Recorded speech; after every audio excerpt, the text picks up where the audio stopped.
Hi, today we are going to take the topic of vascular tissue system from the chapter Anatomy of Flowering Plants.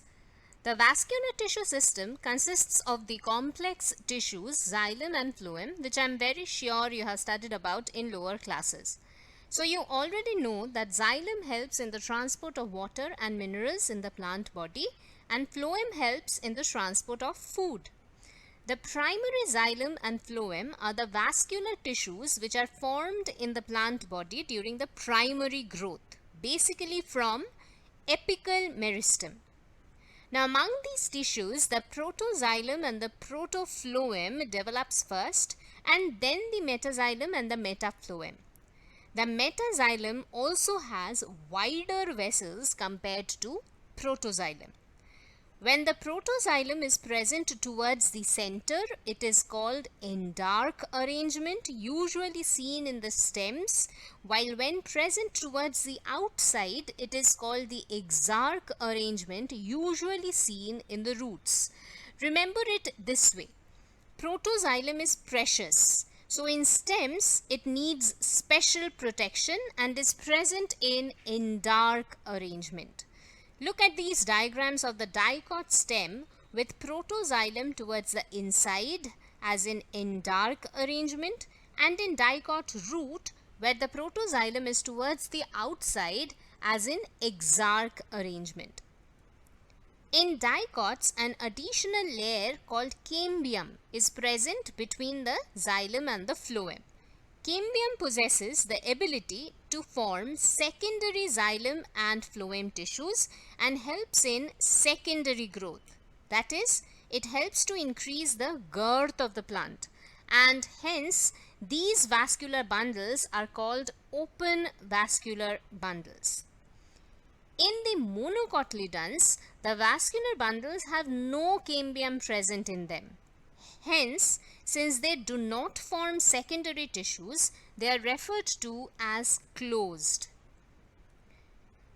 When xylem and phloem within a vascular bundle are arranged in an alternate manner, the arrangement is called radial, such as in both dicot and monocot roots. In conjoint type of vascular bundles, the xylem and phloem are jointly situated along the same radius of the vascular bundles. Such vascular bundles are common in stems and leaves. The conjoint vascular bundle can exist in two forms. Usually it has the phloem located on the outer side of the xylem. Such arrangement is called a conjoint collateral vascular bundle.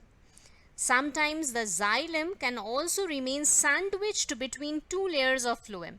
Such arrangement is called conjoint bicollateral. The vascular bundles can be arranged in a ring with the pith concentrated at the center like in a dicot stem, or they can also be arranged scattered throughout the plant interior like in a monocot stem. Now let's discuss some neat previous year's questions from the topic. Let's look at the first question. Closed vascular bundles lack ground tissue, conjunctive tissue, cambium or pith. Now, as we discussed in the last few slides, we saw that closed vascular bundles do not show secondary growth. So, what do you think is the correct answer to this? You can pause the video. The correct answer is cambium.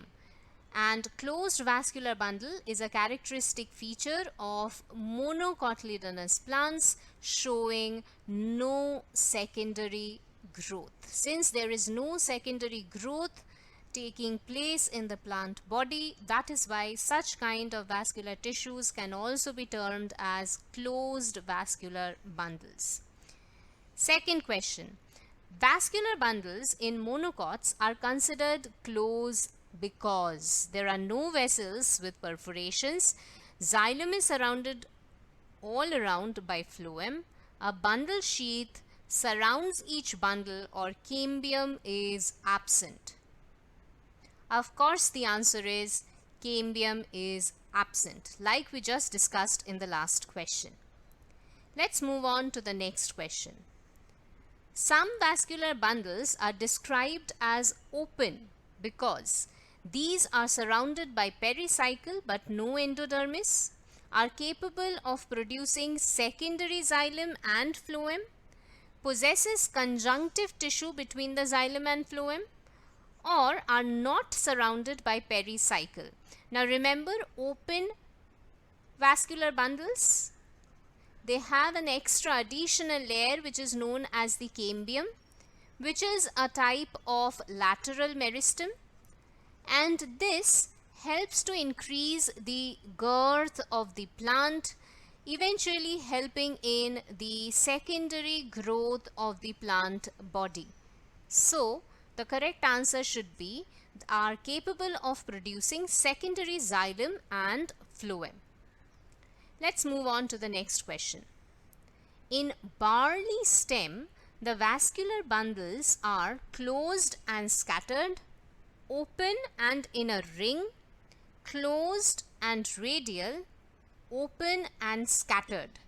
The correct answer to this should be, think about it for 1 minute, the barley stem is a monocot plant. So if it is a monocot plant, the first thing which should come into your mind about the vascular bundle is it has no cambium.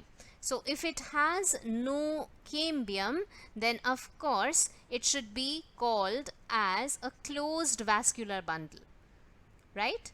And you have also seen that in monocot stem, the vascular bundles, they are arranged in a scattered manner. So the correct answer to this will be closed and scattered. Let's move on to the last question. A bicollateral vascular bundle is characterized by, if you remember from the slides which we just discussed, a bicollateral vascular bundle is when the xylem is sandwiched by layers of phloem. So this is a conjoint bicollateral arrangement, and a conjoint collateral arrangement is when the phloem is present towards the outside with the xylem present towards the inside. So this is xylem, this is phloem, this is in a collateral arrangement. And in a bicollateral arrangement, the xylem is sandwiched between two layers of phloem, which can be named as bicollateral arrangement. So the correct answer to this should be option D, which is xylem being sandwiched between phloem. So with that, we just about cover the topic of vascular bundles in angiosperms. Thank you so much for watching. Bye. Don't forget to subscribe to our channel Biology for Life.